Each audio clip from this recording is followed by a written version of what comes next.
Vishal, it's an absolute honor and a true privilege to have you at DeKoder Conversations. Thank you so much for joining. Thank you so much for having me. It's an absolute pleasure is mine. Vishal, I usually don't start an interview by talking about the book, but I think in your case, we must. Because Captain Vikram Batra's life has been well documented. We've heard his stories from 1999, from the famous interview that he gave to Barkhadat, to a lot of other interviews we've heard stories, we've seen a movie called Shershaah. And I think after 27 years, you've decided to write this book. What did we miss that we did not know about him that you think we must know about? So you correctly mentioned, Rachit, that Vikram had always been known as the Shershaah of the Indian Army, right? And in the last 27 years, the way, whatever little bit I could do in terms of carrying forward his legacy, I met, umpteen number of people, I would say. It'll be unfair on my part if I can tell you the count because I won't remember that. They always wanted to know the other side of Vikram. And I also realized that having seen us interviewed, which is one of the most famous documented interview, whether it was covered by the NDTV then or Star TV then, people always realized there's a man in the uniform, right? It was a young bearded captain, though he never used to have the beard. So I thought, people want to know more about him. And whenever I used to go and interact, I used to take a lot of sessions in the colleges. They always wanted to see the other side. How Vikram was as a child, how Vikram was as a college student. And in the meantime, I also realized that, being born as twins, right? And I think I always say that I'm the blessed twin because we were identical, identical to the extent that, we were so much look-alike that, one used to get spanked for the other's mistakes, So I thought it's very important for me to let the world know that there was also a brother, there was also a son, there were shared dreams, there were shared laughters, there were shared cries, which the world doesn't know. The world doesn't know what kind of effort or the pains we would have seen or what adversity we would have been brought up in that environment where what culminated and ended up becoming a Shershaah. And that's where, I thought, it's very, very important for me to pen down a kind of a biography, in case I could call it as, because it was journey more to do with the Vikram, but it was journey of a shared dream between the two siblings. And just not the siblings, but the two identical twins, I would say. Right? And a lot of people used to ask me generally, Vishal, you never thought of joining the forces. I said, how do I tell the world it was a dream knitted well together? And Vikram also, used to tell me that, Vishal, you are more Fauji than I am. Right? So I thought the world must know that, what was, you always say that whenever you look at the iceberg, you always look at the tip. So people had only known the tip. Right. People had not known beneath the efforts which have gone. And that's where, it was in my mind. And Dad and me always used to talk. We used to miss him so much that Dad hamesha bolte the, yaar, let's make a movie on him. Let's make a movie and let's write a book on him. And incidentally, the dream of making a movie, of course, did culminate. It took a shape in 21 when we released Shershaah. So we thought, why not a book now, right? Because a movie also captured more of his life, which was, just the academy, a bit of the Sopore days, and of course, his other friendships. But it never carried the childhood. Right. And that's where this dream took a shape. It just happened. I think the God wanted it to happen during this time, so it happened. No, as you rightly said, we know him as Shershaah. But I want to maybe go back to childhood. And we've heard stories, but actually what we are interested in actually is knowing the brother's perspective. It's very unfair for me to ask this question, but how would you summarize the 24 years that you had together? If you had to summarize that 24 years in a paragraph from a brother's perspective, how would you define that? I'll define it in two perspectives. One, the dream we had together that both of us one day will don the uniform together and will make parents proud. And it all started, when that famous serial PVC, what we used to watch. And we actually used to have the discussions, during our studies, and that life was so beautiful that it was very disciplined life that we used to get those 10 hours. And those 10 hours you're spending 6 hours in the school. Right. So I'm not counting the moment when you're sleeping. The balance for us, you're playing together, you're playing pranks with each other, you're studying together on the same table. right? You studying 50%, he's studying 50%, you cheating with each other, right? It's a reality of our life. We always thought that our life was blessed by the Almighty, that you don't have to be 100% prepared for anything because you have the other guy who will take care of you. So if I prepare 70%, he prepares the balance 70%, right? That used to be our life. That's the summation of my life. 2, wherever we used to go, right? Right from, whether you're traveling by bus, you're traveling by train, you're walking down the trails, you're going out for a trek, is to be a life together. There was never a need of a company that you have to go and look out for somebody else as a company for your own self, right? 3, when we knitted the dream together, right? And even, since you mentioned those 24 years, and initially, of course, when you're a child, you don't know much about the life, that how the destiny would shape. But once we moved out of Palampur and got into the DAV College, Chandigarh, I think that brought a real change because you were away from your parents. Right. And we realized that you got that freedom now to fly of your own. Yeah. Right? And when we got into that college, the seriousness which came into our lives, primarily looking at that we were from a very average middle class family, right? But there were people who were, definitely from the rich affluent classes. We both realized that we have a bigger responsibility on our shoulders because we also have 2 daughters, not 2 daughters, means 2 sisters back home, and all 4 of us just studying. And dad definitely has to get both the daughters married. So that bondage of having the discussions around that, what do we achieve in our life so that it can make dad proud that when he goes out and asks for a boys match for his daughters, what it would be like for him. So this is what I would summarize our life, right? It was just not about the career. It was about the responsibility, being the 2 boys. And since we were brought in a very strict environment, dad always used to tell us that only thing I can give is the education, right? That's the way I summarize it. And finally, when my dream I couldn't fulfill my dream because, multiple attempts I was not recommended. I believe Vikram was equally pained. That was the kind of the bond we shared. That how come Vishal has not made it, despite the fact we attempted our first SB together, and he knew that I was better in studies, I was more studious in comparison to Vikram, right? And it was a dream which was shattered from one side because I couldn't make it, but it was also a dream which I lived primarily because Vikram could make it. So that's the way I look at the entire summation of her life. It was nothing beyond that, I believe. You do mention that you guys would joke a lot as well. Who was the naughtier of the 2? Of course, Vikram was more zinda dil, I would say. Vikram was more extrovert. Vikram was more outgoing. It's not that, we always used to joke around with the people around. But yes, given a choice that you have 2 hours to study. So Vikram will say, okay, I'll study for 1 hour, but 1 hour I'll do masti. I'll study for 90 minutes and I'll do masti. Half an hour. Only for half an hour, right? So that was Vikram. Right. I don't want to give away much of the book because I think everybody should really read this. But one of the most interesting things that I read was actually in the beginning of the book, right? Where you mentioned that you saw your maternal grandfather, your Nana, donning the armed forces uniform. Yes. That inspired you. Your mother was your first teacher. And at the same time, you were watching the show on Doordarshan, Paramveer Chakra. Ji. So these 3 things really inspired both of you when you guys were young. Yes. Now, I also see that a lot of young kids who are 8 years, 9 years, including when I was 8, 9, your dreams change over a period of time, right? You decide that, hey, I want to do this today, but by the time you're 18, 19, you want to do something else. Yes. But what I found really unique about both of you, that dream of donning the armed forces uniform stayed till the time it actually happened. And there was no other distraction. Yes. Not even once. Yes. Why do you think that happened? How were you so sure from that early age that this is what you guys wanted to do? One, that of course, our maternal grandfather, was a Subedar, and our first visit to the army cantonment happened, when he was serving. And the moment we entered the cantonment, and of course I'll have a very vivid memory on that, right? A very faint memory, I would say rather.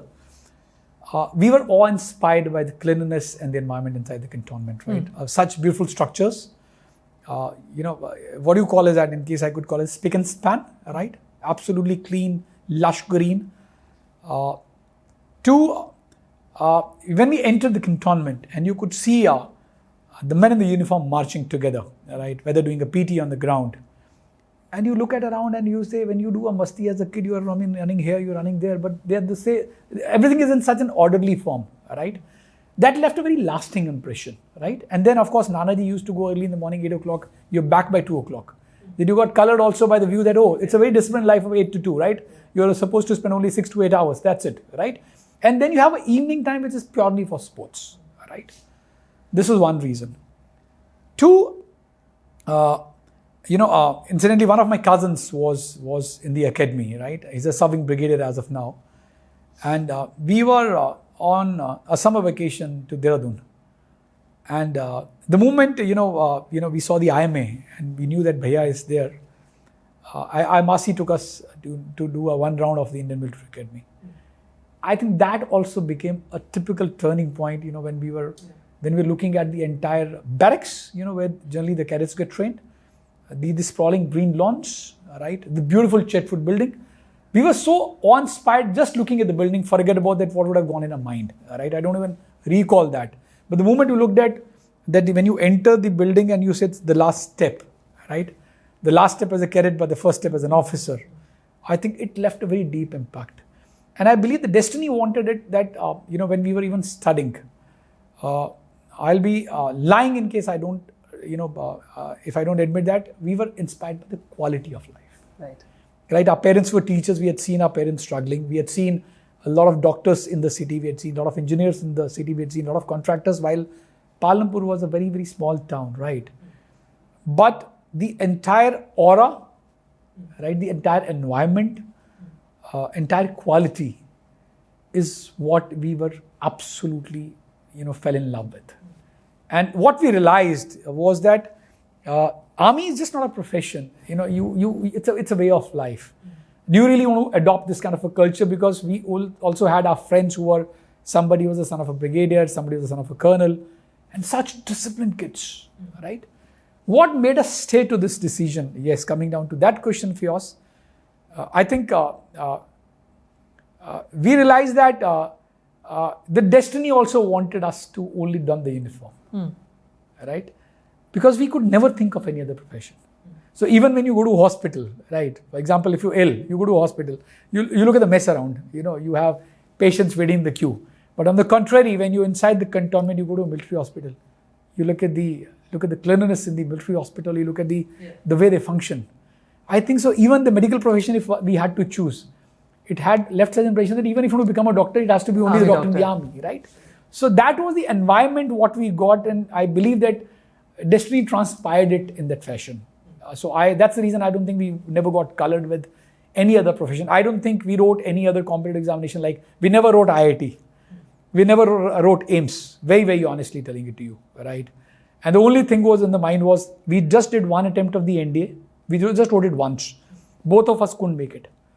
Think of that, we could have really tried, wasting 1 year, again preparing for NDA, going into the NDA. We thought, okay, let's do graduation and let's target straight with the CDS. Right? And that's the reason, if you go back, and I'm sure you would have known it, that in between Vikram got an offer from the Merchant Navy. Right, yes. Right. And we got everything ready for him. His uniforms were ready, his tickets were ready, he was supposed to report at the Chennai port. And out of the blue, he said, no, boss, this is not my dream. We wasted money. He had collected everything, but he said it was not my calling. When did he say that? It was 1995. Just a couple was it a couple of days before? He was almost about to leave. But then he thought, no, it was not my calling, right? And Dad said that if you already had forged in the mind, why did you waste money buying all that stuff? So in between, somewhere, that thought, it would have crippled his mind that you can make tons of money. But then, then you get back to the real sense, but this is not my calling, right? And that's where I think it all happened. And incidentally, even in my own fraternity of friends, quite a large number of friends were only from the armed forces. And then you used to hear so much of the stories. Then the impression you had from the bravery of these 16 or 17 Paramveer Chakra who were awarded before these 4 were awarded in the Kargil War. I think it all happened. It all happened. When I hear you talk, Vishal, to me it seems, I can see how passionate you are about the armed forces as well. Yeah. So when you didn't get through it, I'm sure that must have been a lot of disappointment as well. How did you deal with that? And what did Vikram tell you? Was he equally sad that it didn't happen for you? I was devastated. I'm devastated until now, let me tell you this. I'm so much in love with the forces, that you tell me today I can leave this job and I can go. I'm very, very honest. I'm brutally honest on this. Unfortunately, of course, it didn't happen because I think destiny wanted it to the other way around. I always, give it to the destiny one. And I also give it to the army that army never wanted a second Batra. One was enough for them. That's the way I look at it. It's their loss. Right. Is what I always end up believing. Yeah. And I have no whims accepting this fact, right? Because a lot of army officers I met, they always tell me, Vishal, you would have made a wonderful officer. But I believe that I think Vikram had to go early. And Vikram was devastated as bad I was, right? Because as I mentioned that Vikram used to tell me, Vishal, you are more a Fauji than I would be, right? When he was the first one, I was the first one rather to witness that he's made it. He was the first one to witness that I haven't made it. Then I did my second attempt, it didn't happen. Did the third attempt, it didn't happen. And then typically in the army, you have those, that you have to get at the right age, in case you have to really grow well. I tell you, I also met with an accident when I was in class 8th. It was a very fatal accident. And somewhere, I was not too sure, but I had a feeling in the mind that even if I make a cut in the SSB, I might get a rejection in the medical board, right? So could be possibly when I look back, the destiny wanted it this way. I'm a very firm believer of destiny, right? I met with an accident, so I didn't go through. So even if I made the SSB cut, I assume that I would have got either a temporary rejection or it could be a permanent rejection because I had steel rods in my left arm, right? 2, Vikram had to go early, right? So God wanted one of us to stay back, right? And 3, despite my multiple attempts, I cleared my written examination for the 4th time. By that time, Vikram had already got commissioned. And Vikram said that, Vishal, you're already 22 plus now, right? And, Vikram was a commissioned officer at 22, right? Then he said, you continue with your career. And definitely I had it in my mind that I'll join, what do you call it, this TA, Territorial Army. Mm-hmm. It was in my mind. I wrote my exam. I was all set, but unfortunately, the Kargil happened. We lost Vikram. And then, of course, Katana, sometimes the wisdom of the elderly comes into your life. And when we had lost Vikram, and we had General VP Malik, who was the chief of the army staff, then when Kargil happened, and he also asked me the same question. I said, sir, unfortunately, I couldn't make it 3 times. And he said, you never thought of joining otherwise. I said, sir, I'm still open up for a TA. But then my sister said, Arey, you just lost Vikram. Just hold your ground as of now, because mom and dad were devastated completely. So somewhere I had to give up the dream, but my passion never went away. And fortunately, I'm blessed that in my present role, I work for ICICI Bank. Right. I lead the national role. I manage the entire portfolio for the defense services, right? So I'm seeing the forces from the other side. But if you ask me, devastation, yes. Given a choice, I'm still up. Because you did mention that you were the better student, yes. And he saw that as well. So yes. He would have also assumed that you will definitely get it if he gets it, right? Yes. So I'm sure that must have also really hurt him. Yes. I think I've moved a little fast. I want to just go back again. Sure. Because I want to unlock from a brother's perspective the concept of fear, right? When we saw the movie Shershaah, there was a moment in the first few minutes of the movie where we saw you guys were playing cricket and the ball went to the local bullies' territory. Right? And all the kids were like, hey, maybe we should not go get it. Yeah. He just goes in with confidence and he's like, relax, I got this. And he just goes in and he's full of confidence while he's speaking to the bully and he gets the ball back, irrespective of the fight or not. We saw the same confidence and during when he gave the interview to Barkadat, more than the line, Ye Dil Mange More, I think it was the confidence with which he spoke that. Yes.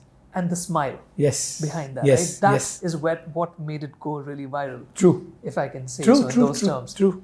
So from a brother's perspective, did you see that was he like that throughout? Did he not have fear at all? How was his relationship with fear from a brother's perspective? He was a very daring guy. He always believed in one principle that jo hoga dekha jayega, right? So sometimes what happens that you don't think of the consequence or the outcome. In case I look back today now realize it, right? Could be possibly at that point of time, if you would ask me, I don't know, right? But even when we were young boys, right, we used to be in the school and the college, if he decides that he has to do it, he would do it. He never had a fear of falling. He had never a fear of failing also.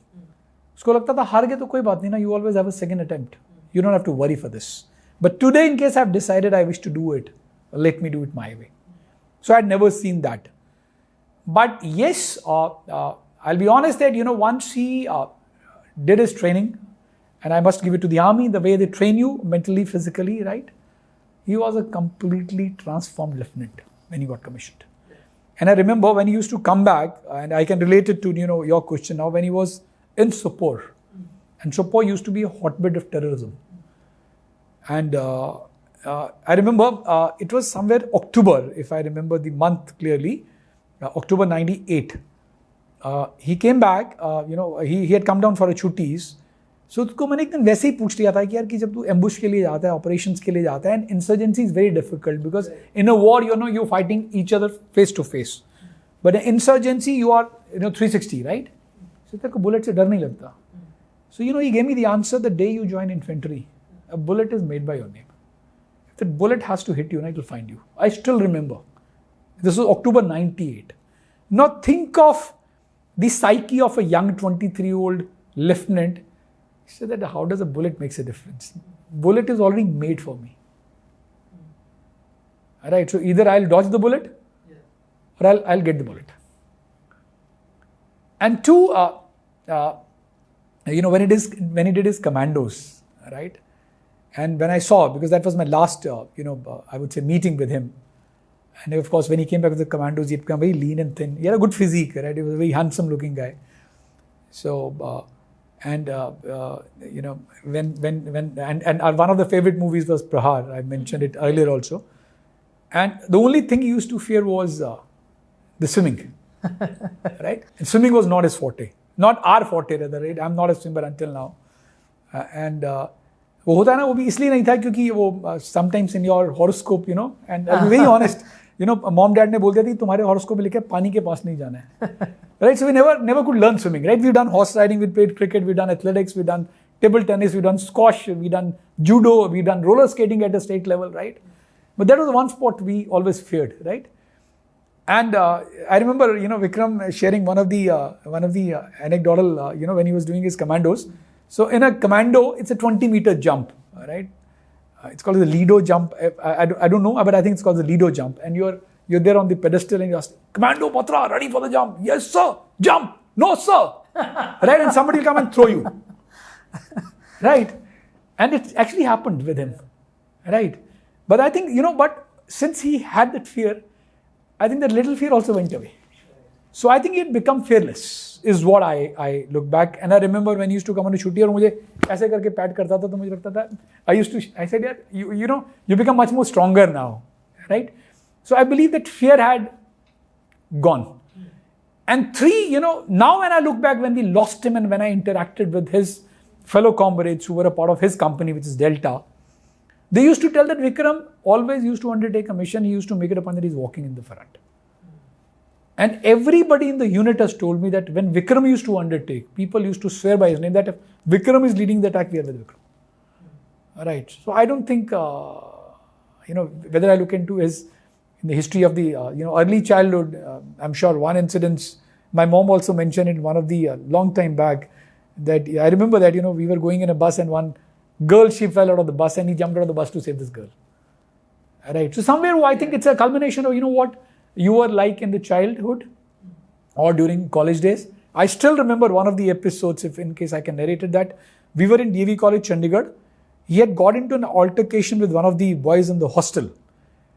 And this guy was running behind the hostel corridor with a sword. And Vikram was running. I don't know what was the panga all about, but I still remember. And, I think they ended up fighting, but he was not scared that he gets hurt or whatever, right? वो कहता ना यारों का यार बिल्कुल जिंदा दिल वो था कि कोई बात नहीं यार एक लाइफ है, let me live it the way I want to live till the time I'm not hurting somebody. He was very a very loving guy, a very emotional guy.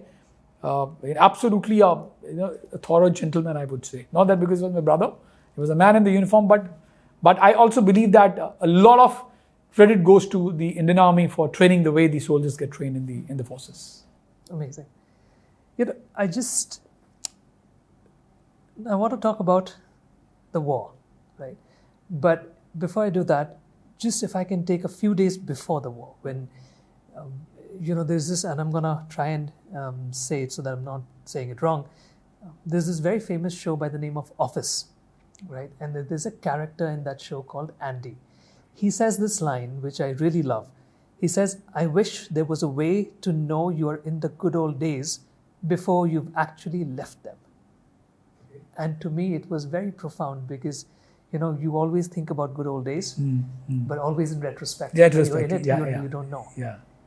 The last few days that you spent with him before he went to Kargil, and especially the last 24 hours that he spent with you, if you can give us some insight on what that day was like. What do you have memories of those days? What was the last 24 hours with him look like? So last 24 hours, unfortunately for me, happened in March, which is much before the Kargil erupted, right? So it was, he was coming back after his commandos, and I picked him up from the Hazrat Nizamuddin railway station, and those are absolutely crystal clear in my mind that what happened. One, he was absolutely bald, right? I'd never seen him bald because in commando course they make you bald, right? And I remember when I went to pick him up at the railway station, it was completely bald, right? Because they have to shave it. The moment you get even the small, this thing, you're shaved off. And, he gives me a pat on the back and realized, hundreds of commandos, and realized a lean, thin guy. First of all, we talked a lot about the Prahar movie because Prahar was one of our favorite. We would have watched it together, I think, almost nothing less than 10 times, right? Madhuri Dixit and Nana Patekar. And I generally, the inquisitiveness of asking that, is it exactly like the same, what is in Prahar, your commando? He gave me a complete debrief of commando because he knew that I was missing the army life. And the beauty of this, this boy, my brother, was that he used to give me every detail. Barring the confidential things he never used to share, of course, he used to maintain a lot of professionalism with respect to his the critical informations, right? But otherwise, he would want to share anything because he knew this was a dream knitted together, right? He gave me a complete brief. I cooked the best meal for him. He used to love bread omelette. All right, I could cook the breakfast for him. He ate it. We talked a lot about his days in the Sopore.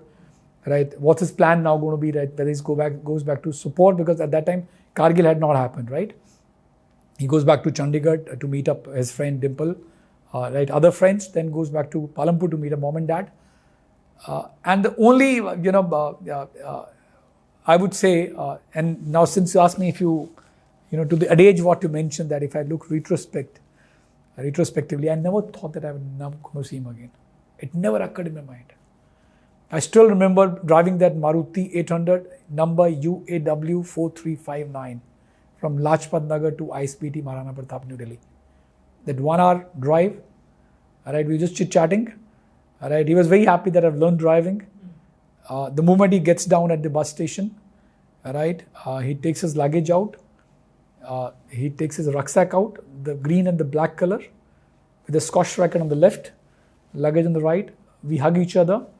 And we definitely had the teary eyes because I wanted him to spend some more time. He didn't have a chutti. He said, my chutti is not there with me. I'm supposed to meet a mom and dad also. So I have only 2 more days. So I have to spend a night in Chandigarh. I have to spend a night in Palampur. And I just remember that goodbye. That's it.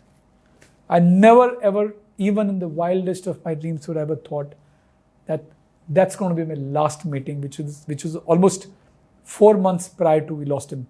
We lost him on 7 July 99. My meeting was on 9th of March 99. I never ever imagined. And that picture is something which will go only when I go. That closure has not happened yet. That closure will only happen when I'm gone. You also mentioned that let's go to now he's in Kargil, right? And you mentioned that he wrote 4 letters to you from there. G. Can you give us an insight from our perspective to what those letters were And how did he write those? Because you do mention that at no point you felt that something's gonna happen to him. Because you would sound very confident about it, right? And so you never felt it. What were in those letters that gave you that confidence? The first letter, of course, it did give a little shiver, I would say. Not much, but it did give a little shiver. Because he'd written, life is a total risk, anything can happen here. There was the only line which gave a little of a shiver, I would say. But then the connotation of the letter, it changed.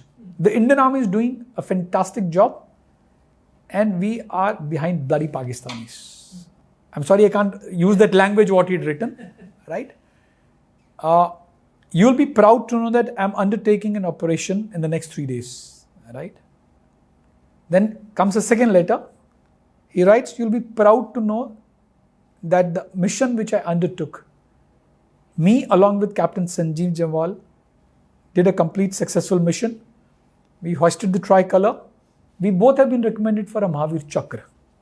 We've got the congratulatory calls from the Director General Military Operations, from the Chief of the Army Staff, from the Adjutant General, and a lot of other senior, government officials, right? You'll also be proud to know that I have picked up the rank of a captain. We never saw him as a captain. We saw him only as a lieutenant, right? And the confidence of the letter was absolutely different, right? Third letter, he comes down to the base camp and he says that, and I related back to what you were asking me, he's aware of the interviews he's giving. And look at his confidence, he writes that you'll be proud to know that I've been interviewed by a lot of media channels, newspapers and televisions. I'm not getting a chance to see all of the copies there, so please keep a copy. I would like to see once I'm back. Look at his confidence, right? My interview has come in the Star News, NDTV. Please look out for Outlook magazine. And I still remember, I still have a copy of that Outlook magazine, which captures the bloodiest battle, which is 4875, right? Later on, we had lost him. But look at that, he's even remembering the names of those magazines from where he's been interviewed, or by the TV channels he's been interviewed, right? You would have seen my interview with Barkha Dutt, right? I hope you have recognized me because I have a proper beard. He was a clean-shaven guy, right? Then his last letter comes, which is just 2 days before we lost him, that I'm up and ready for another offensive action. I cannot write you the details. And he never used to write the details, right? He was always very, very maintaining that professionalism, right? And he says that I'm going for another offensive action. Chuttis have been cancelled. I don't know when I would be back. But I would love to meet all of you as soon as possible. And in every letter he used to write that, please convey my regards to Didi, convey my regards to Jiju, convey friends to all my friends, Dimple, regards to mom and dad. He always used to write, take good care of yourself. Right? He used to do a lot of pep talks to me, right? Vishal, I know that you've been a very hardworking boy. God is looking at you. Keep on doing your bit. He used to write whatever stuff he could write.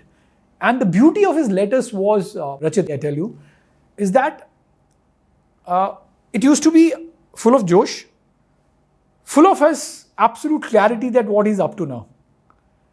Right? And when I look back, when he said, Ye dil mange more, I now realize when I look at his letters and I marry the letters with the way he was interviewed, that he knew that his mission is not complete till the time the Indian Army wins the war. Right? And then he's passing his blessings and wishes to everybody, that he's also a doting son and a brother and a friend, that while he's fighting the war at his 70,000 feet, but he's still worried about everyone, that please do convey that I'm doing well here. Yeah. Tell everybody, because everybody would be worried. So those were the impressions of his letters. We are recording this today in GK1, right? It's a stone throws away from Lajpat Nagar, where you stayed during that time. Yes. What was life like for you during those days in Lajpat Nagar? I don't know if you crossed that today. Did any memories come as you were crossing? What were those 4-5 months? Those 90 days, Rachit, I'll be very honest, were totally glued to the television. Nothing else. Unfortunately, I never had the luxury of a mobile phone. So you don't have all those digital news coming in, right? The only news what you had is that you pick up a phone call on any of the army officer to check about that what is happening in the war front. The moment you leave the office in the morning, right, you have a Times of India is what we had subscribed for. You read Times of India. You only try to read out the news about the Kargil, that did we have any bad casualty during the day or no, right? How the Indian Army is progressing in terms of the war. You reach office, fortunately we had the televisions. Right, so every break you get in between, whether a coffee break or a tea break, you glue to the television that, of course, कि आपके भाई का news तो नहीं आ रहा है, right? You come back home, you put the television on, and until night you're glued to the television. There was nothing beyond this. No travel, nothing. We never used to travel anywhere. Whether mom, dad are back home, because I was posted in Delhi. Mom, dad were in Palampur. One sister was in Delhi. The other sister is in Mandi. So we all used to be connected. And of course, I never had a telephone, right? The only thing I had was an alphanumeric pager. Yeah. So something used to crop up, call on this number, I used to call up. That's, you go to an STD booth, you pay the bill and talk to the parents or talk to your sisters. Right. So the entire those 90 days or 100 days was only television, newspaper, television, newspaper, television, nothing beyond that. Nothing beyond that. I'm trying to figure out how to ask, the right way to ask the question. And it's mentioned in the book as well, and I don't want to give a lot away. But you do mention that when you got the call about, that he's given his life for the country. That phone call that you received, you say that you don't know who the other person was who called you. What was that call like, without giving, I know you've written it in the book, but I can't figure out how would you have reacted when that call came to you. Honestly, what I remember is that, the receiver went off my hand, all right? And I was blacked out completely. And I still remember one of my colleagues, Mr. Dikshit. I think he could hear the conversation, right? And he could sense, because everybody in the office knew that, my this was friend. at work. This was at work. This was afternoon, around 3:20 in the afternoon, if I remember the time, right? We had just come back after shopping, because in the evening we had to attend one of our colleagues' sister's wedding, and we were out for a shopping, right, to buy some gift. And the moment we came back, around 2:45 we came back. To 2 to 2:45 used to be lunchtime. So we were 7 or 8 of us, we just went out, bought a gift from the Connaught place. Got back to the office, and 3:20 around I got this call.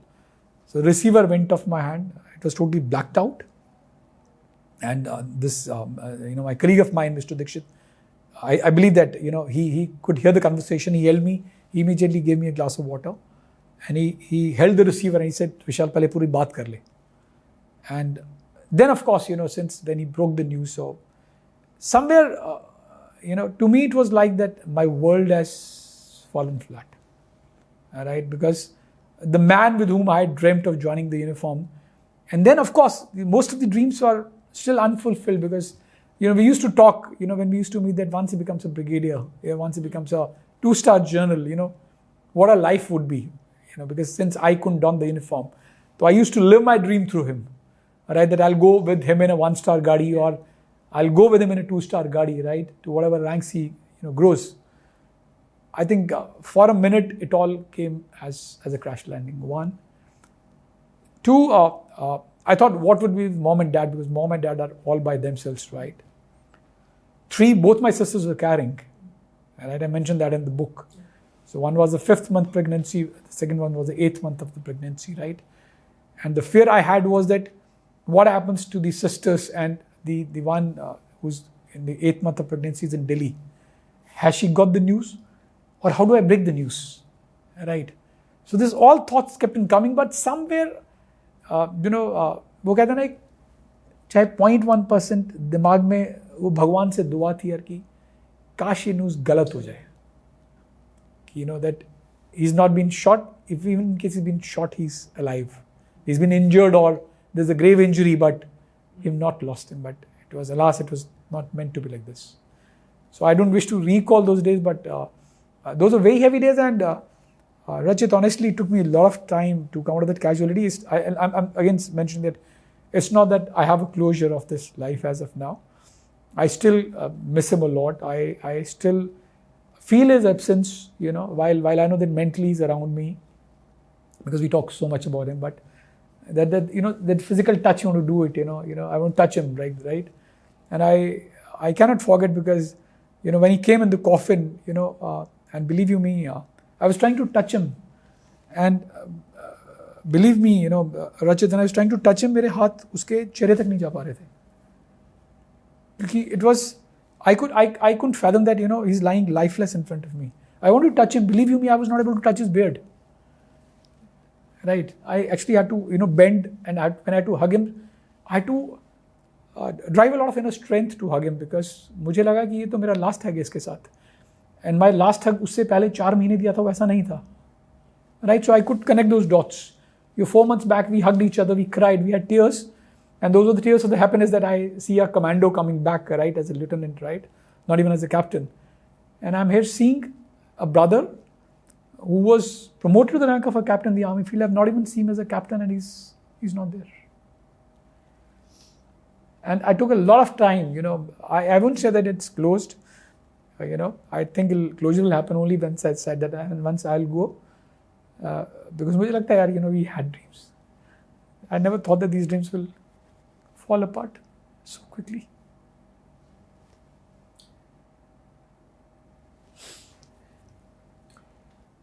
Does grief mean something else to you now? Because as you said in the book, that you'd never seen a lifeless body before. Yeah. Right? And that was the first time you saw.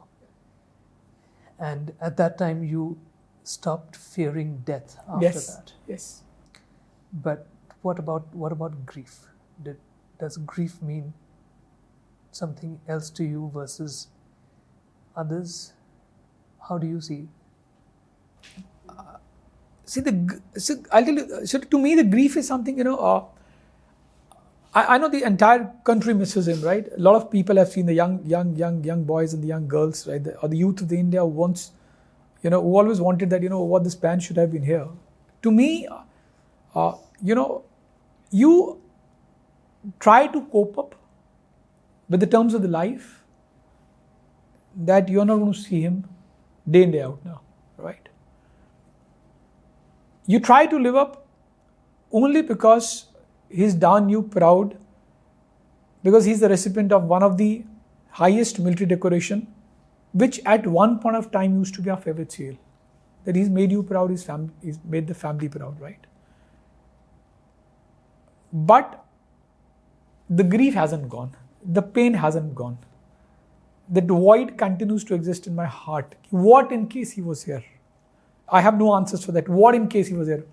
What? He would have been a brigadier, he would have been a major general, he would have been commanding an infantry brigade, he would have been commanding an artillery brigade, because since I know the army so well now, right?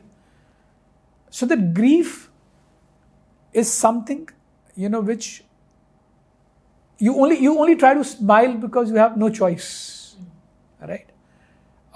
The grief takes a backseat only because you're talking about him.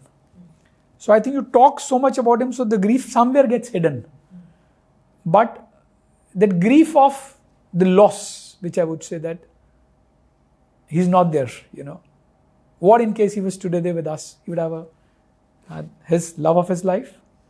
He would have had kids like me. I have 2 kids. He would have 2 kids, right? Could be possibly the cousins together, if I can talk. So when you start relating those life and you start knitting it to the dreams you had knitted one time, some 40 years back or 30 years back, then you realize the grief still exists. And the grief is just not about the physical loss. The grief is about the every dream you had knitted together. Grief is about the every step of life you had, thought that you would live like this, right? You'll take care of parents, we'll travel together, we'll walk together. I would see the entire army cantonments of the India through him, right? It's all a grief back of the heart. Is there, you say that because obviously you guys are identical twins, that means you're from the same egg. Right? Yes. And you say that obviously there's a special connection that you have, which, sure that twins have that, but the specific one that you have, right? Both of you are identical twins. You did better in school. You are equally as fascinated by the armed forces as he was. And yet, the world chose him. Has there ever been some sort of a survival guilt that, or no? Tough one. No, so I wouldn't say, I'll be dishonest. No. I would be dishonest. Of course, I do have. I wish. It could be possibly had it been. I don't know. If it's the right answer, but if I'm thinking it aloud, could be possibly if I would have donned the uniform, right, and I would have given him that salute, being a man in the uniform. Could have been a little different than what you think as a brother, right? For me, one is that you share that brotherhood, being identical twin, right? You were brought together, right? You lived those 25 years of your life, 24 and a half years of your life together, right? But what if in case I was also a man in the uniform and I was fighting a battle? Could be a possibly, I'm reversing the situation now, let it be the other way around. If I can flip it down, that I was the one who would have lost the life, all right? And he would have continued his journey, all right? This could have also happened. Right, yeah. Right? Would he have continued my journey if I would have lost my life? The answer is yes. Right? And why do I say it with so much of confidence? Because as I mentioned that when he got selected the day one, I was the first one to witness, we had the tears surely out of joy and happiness that one of us made it. But the very next day we had the tears because I couldn't make it. I was not recommended. Right? So I wouldn't say it's a guilt of the life. I'll only say that I'm blessed that he wanted me to carry forward his legacy like this. Because he knew that, we have that kind of love that I'll still do that justice for him. Right? Because मुझे लगता है कि जब मैं देखता हूँ तो, a lot of people come and tell me, Vishal, kudos to you that the way you carried him for last 25 years, right? I won't call it's a pressure on me, right? But I personally believe that the kind of a man he was, that's the least I could have done it for him as a twin brother, right? And I take a lot of pride in doing this, right? But let me tell you, the more you talk about him, so I've not been able to come out of this. Could be possibly that we would not have talked about him so much. Could be possibly that I've been at little more at peace. I'm sorry to say this, but yes. क्या होता है ना, closure नहीं मिल रहा मुझे. Right? Everybody wants to know about it. 27 years हो गए. 27 years हो गए, right? Right? Today I'm here with you. Yesterday was, I've done enough calls, podcasts for him. I've spoken enough about him. So होता ना कि बार कि आप बात मत करो यार उसके बारे में, तो आपको closure मिल जाएगा धीरे धीरे करके. Life is at rest. I think I've never got that rest. And it's a question of that, you want to. So that's where I relate a question to the grief. So grief is what? So grief is that, and it's a positive grief, I would say it rather. I won't call it a negative connotation. It's a positive grief that, I continue to live with his memories because I was destined to do. Right? And that's the reason I'm saying that there's no closure for me as of now. The closure will happen only once I'm gone. I do want to move to, happy thing because I know that there is a lot in your plan. But one last question along these lines is because I was just the more I was reading it, the more I got curious about it, is that you knew Captain Vikram Batra for 24 years that you spent with him. Of course, you know him for the last 52 years, but you've also spent 27 years now without him. Everything that we see of him, we know him as a hero story. So we remember that every single thing. But you know him as a brother. You know what his favorite food was. You know what's his favorite color. You know so much more that we would know. In 27 years, do you think, has the memory faded a little? Or you think, or everything is as sharp? Are there small things which you have forgotten about him? Not really. I still remember his favorite dress. I've never spoken. Okay, let me give a little happy note on this. So his favorite dress used to be a white shirt with a blue denim. Used to be his favorite dress, right? His favorite vegetarian meal was rajma chawal. His favorite non-vegetarian dish was, barring the bread omelette, was butter chicken, right? He was amazing, a table tennis player. Both of us played nationals, but he picked up squash as his next game because when he joined the academy, So wherever you go, as I mentioned, the takiya kalam tha uska ki rucksack ke saath uska squash ka racket used to be on the left side, right? He became an amazing squash player, right? He always used to take a lead in everything, right? I've never forgotten, right? You know, कि उसको कहीं जाना है तो lead लेना है तो लेना है मतलब, right? He was very fond of driving, very, very fond of driving. I still remember we were still college-going boys, 94, when my eldest sister got married, and my Jiju had a red color ka gypsy, right? And the moment he said, "Oh, Jiju has a gypsy," right? Yeah. You know, the moment Jiju used to come, he used to immediately pound onto the jeep, right? He learned the driving so quickly that, you know, Jiju's got a gypsy, and gypsy used to be one of the favorite vehicles during our days, Yamaha RX100, right? So I don't think, you know, much has faded. Could be possibly 10-20% because I'm also aging now. And, you know, you always want to remember all those beautiful things. But more or less, I do remember, right? I do remember, right? And whenever we used to be in college, in DV College, Chandigarh, his favorite time used to be, you know, let's go out for a movie. रात को hostel bunk करके वो पूरे DV College का gate फांद के और आपको पता है कि in case you're caught, next day you'll have a reprimand in the principal's office, right? But you'll still risk your life of jumping out of the gate, which used to be 6 meter height, and then you go down and, you know, do a show at 9 to 12, go down to that parantha wala gali in the evening, not even the evening, in fact I would say the midnight, and eat those paranthas, come back and join the hostel, right? I haven't forgotten much of the things, right? Yeah. You know, we also have a lot of young Gen Z in our office, and we were discussing about today, and a couple of questions that they had for you, because, you know, they grew up they were born post 2000. Yes. So obviously you know, we saw it live as it happened, and they see it as a documentary. But one of the questions was that, you know, you've carried Captain Batra's legacy for 27 years now, right? How has the responsibility affected you and you personally, carrying his legacy? I wouldn't say it's I love doing it for him. I wouldn't call it a responsibility. Responsibility is the right word, of course, though. But I personally believe that, you know, what he's done at the age of 24 and a half, right? He's inspired, you know, millions of Indians, right? And I, as a twin sibling, I believe that, you know, all I could do, you know, for him was that let his story be known to everybody, because, you know, if he could do it, anybody could then. Anybody could do anything.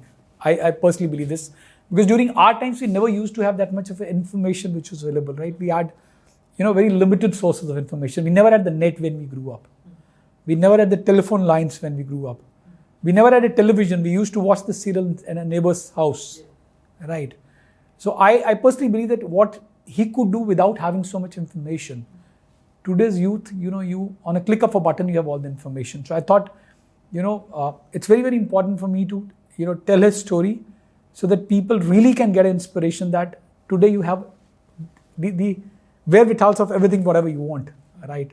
Get inspired, learn something from his learnings of his life, right? So that's one thing which always comes to mind, that I have to continue telling his story, right? Number two, since I couldn't live my own dream of donning the uniform, right? And if you talk about a man in the uniform, who better than Vikram, who's, you know, who became one of the most revered soldiers of the Indian Army, and the leadership lessons, you know, the way he displayed his leadership, you know, on those mighty, treacherous, unforgiving mountains, right? His leadership skills, his leadership traits are taught in the army today, right? You have so much to learn from the actions he undertook during those 90 days, be it in terms of the people leadership or the team leadership, right?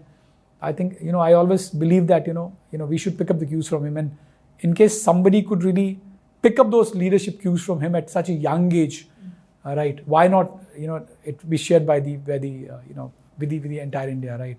And that's the reason I thought it's not a responsibility. I personally believe it's my honor that I talk about him as a brother. It's incidental that I'm his brother, right? But I related back to, you know, more so I related back because when we were young and we used to watch the TV serials, right? The Paramveer Chakra or a Fauji, we used to get inspired by those serials, right? और मुझे लगता है कि आज की date में, you know, for this young India, because we are a very young country, right? It's just not about Vikram as my brother. I think that the stories of Vikram Batra, you know, Anuj Nayyar, Manoj Pandey, Yogendra Yadav ji, General Joshi, right, Sanjay Kumar ji, all the young officers and the soldiers who fought the war, right? I think you have abundance to learn from these heroes, right? And the stories of these people should continue to inspire the younger generation. And that's the reason I think it's important. You did mention that there are a couple of really interesting projects coming up for carrying forward the legacy of Captain Vikram Batra. One of them being the Palampur Museum. Yes. Would love to know a little bit more about sure. that and for the viewers. So I'll tell you, so since we come from Palampur, we have a lovely house there. So we the first floor of the house, we are dedicating it completely to the Museum of Vikram, wherein I'm depicting the complete journey of Vikram in 5 different phases.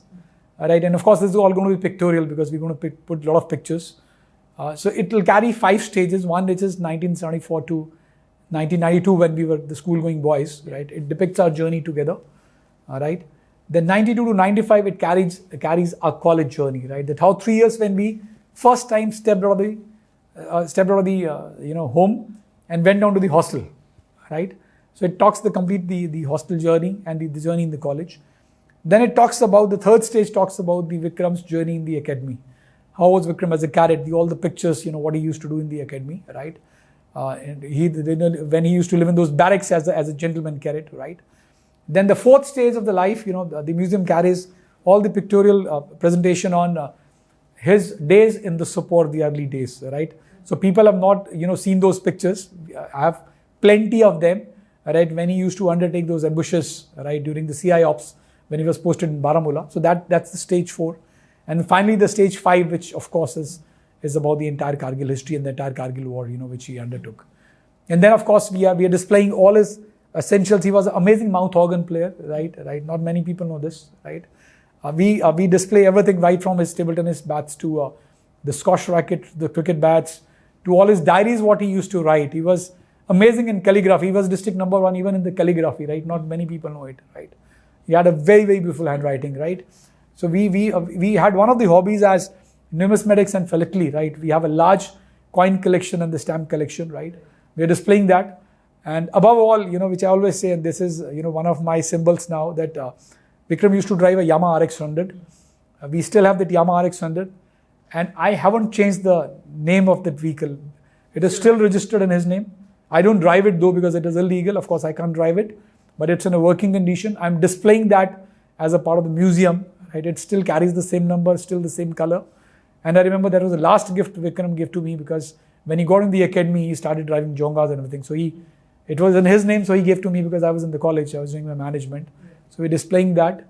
And we're displaying the entire, beautiful pictures of the entire Kargil War, his interviews with those media channels, right, which he undertook during, those 90-day war. And this journey carries, we're displaying the tricolor which was handed over to Mom along with his hat. We are displaying the entire PVC citation. We had a museum, of course, but it was in a typically old style. So we renovated it completely, displaying so that if everybody wants to come and have a, just want to visit around, right, you can actually see the complete journey because that's what people have been wanting to know.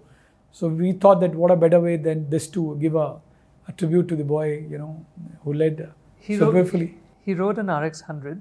Yeah. Was there a favorite car of his as well? Yes. So we never had a car back home then, Rachit. And there's a beautiful story behind this that when Vikram got commissioned, right? And so when you were a cadet, you get a certain amount as a stipend. And Vikram was very lavish in spending, despite the fact we always had the financial constraints. But अब हम वापस देखते हैं ना life को जो आपने बोला retrospective. When we look back in the life, हमको लगता है यार विक्रम अपने डैड को ना पुश करता था कुछ लेने के लिए. He used to push dad. But now when we realize that he said he was right in pushing because he had to live that, for 24 years only. So when he was getting that stipend and he got commissions from dad, Dad, I need a lakh of rupee. Dad asked him that, why do you need a lakh of rupee? You're a commissioned officer, you get a full salary. He said, no, Dad, I need it because I want to buy something for myself. I'm running short of this funds. Dad gave him 1 lakh. You know what he did? He gifted a Maruti Zen to Dad. We never had a car, right? And our favorite car, of course, used to be a Honda City. And I remember when we came down to DV College to Chandigarh to study, we never had a car during our school days or even our college days. First car was gifted only by Vikram to us when he was a commissioned officer. So when you used to look at the old model of the Honda City, it's the long sedan. So both me and Vikram used to step out of the hostel. और कभी भी हमको सड़क में Honda City देखती थी, we used to take a full round. Oh, this is the dream car for us, right? So those were the dreams. Yeah. Finally, before we wrap up, Vishal, what does 7th of July now look like for the family every year? You celebrate a hero. I will only say this, right? And why do I say this? Because I always relate it, while I have tears in my eyes, you always relate it to that he had become a son of the country, right? For me, he was a brother, a sibling. For mom, dad, he was a doting son, right? A doting brother to me and to my sisters. But then, when you take that oath, right? Which is a beautiful Chetwood credo, the safety, honor, and welfare of your country come first, always, and every time, right? And then the honor, welfare, and comfort of the men you command come next. Your own ease, comfort, and safety come last, always, and every time. I remember this by heart. So when you relate it back, you say Vikram had taken this oath for the country, for his men. So while he was a brother, but he was a son of a country, and he was a commander of his men, right? So you always end up celebrating him, right? While the grief will stay, he'll have its closure, and then when the God would want that closure to happen, but you just remember him for, whatever he's done for the country. I would say that you have tears both in terms of, the happiness as well as the sadness, I would say. It's a mixed bag of emotions on 7th of July. Generally, I keep my phone totally switched off during that day. I generally don't keep it on because I want to spend that day by my own self. Generally, I don't talk to the people. I take journaling off. I go to the temple, make a prayer. I'm sure he's keeping the other side of the world happy. And I always believe that he's watching all of us right from heavens above. Vishal, it's been an absolute honor. And I'm so happy to have had this opportunity to talk to you. Thank you so much. Thank you so much, Rajat. Absolutely lovely meeting you. You too. Thank you so much.